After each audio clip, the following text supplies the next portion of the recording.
Räägin sellest, mis on üks sagedasemaid põhjuseid, mis tekitab paari suhtes pingeid. Enamasti saavad kokku inimesed, kelle stressiga toimetuleku viisid on erinevad. Üks partneritest pigem tõmbub endasse ja tahab olla omaette, et olukorda seedida, läbi mõelda, analüüsida ja temaga on väga keeruline kontakteeruda sel hetkel. Ja siis on teine partner, kes pigem tahaks konflikti korral probleemi võimalikult kiiresti lahendada, tahaks kohe sellest rääkida ja tahaks selgust. Ja see annaks talle turvatunnet. Ja kui ta ei saa rääkida, sest partner tõmbub endasse, siis tema ärevus tõuseb väga kõrgele. Ja tal on keeruline sellega toime tulla. Mida siis teha sellises olukorras, kui üks tõmbub endasse ja teine tahaks rääkida? See, kes tõmbub endasse, tema võiks oma partnerile öelda seda, et tead, mul on vaja natuke aega mõelda, ma vajan aega, et olukorda seedida, aga me räägime sinuga homme õhtul sellest. Et on hästi oluline, et sa annaksid teada, millal sa oled valmis taas suhtlema.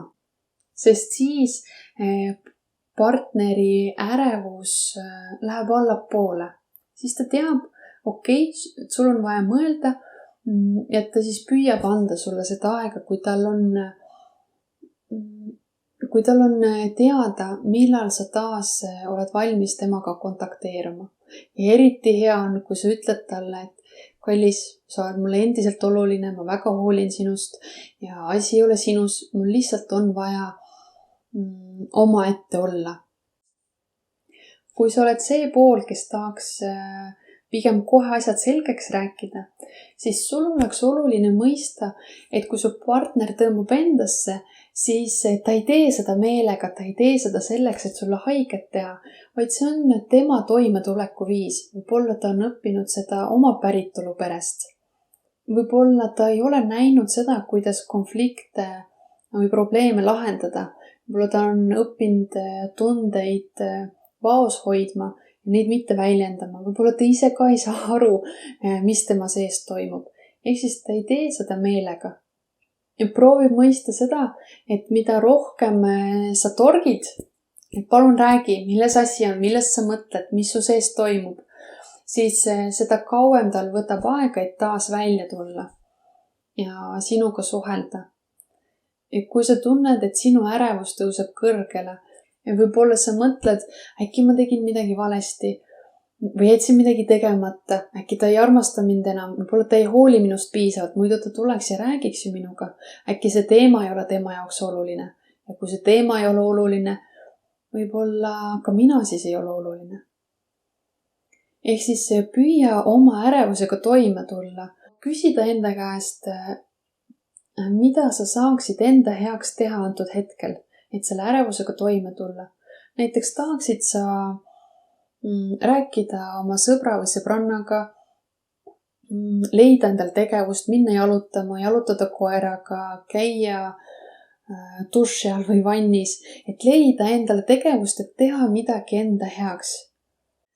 Lisaks on hea, kui sa võib-olla ütleksid partnerile, et sa märkad, et ta on mõtlik ja on endasse tõmbunud, kuid kui ta tahab rääkida, siis ta võib seda teha. Et annad talle teada, et sa oled ikkagi olemas ta jaoks. Ja juhul, kui su ärevus on väga kõrge ja võib-olla koged ka sellist hüljatuse tunnet või üksilduse tunnet, siis võiksid enda käest küsida, kas ma olen varem ka seda tunnet tundnud. Et võib-olla ma reageerin oma partneri käitumisele nii tugevalt sellepärast, et see tuletab mulle meelde, kuidas ma tundsin ennast lapsena, kui mind jäeti üksinda. Sellisel juhul võiksid leida endale sobiva terapeudi ja tegeleda selle üksilduse, hüljatuse tundega. Siis sul on kergem toime tulla, kui partner distantseerub. Et sa ei võta seda nii isiklikult. Ehk siis, kui sa oled pigem seda tüüpi, et sa tõmbud endasse, siis on oluline, et sa annaksid partnerile sellest teada ja ütleksid, millal sa oled taas valmis temaga suhtlema.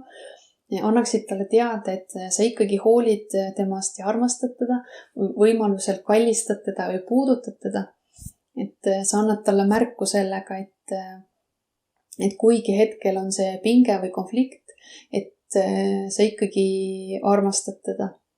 Küsida enda käest, kust ma olen õppinud sellist toimetulekuviisi ja kas see toetab mind või võiksid õppida olla rohkem kontaktis oma tunnetega ja oma tundeid, vajadusi väljendama.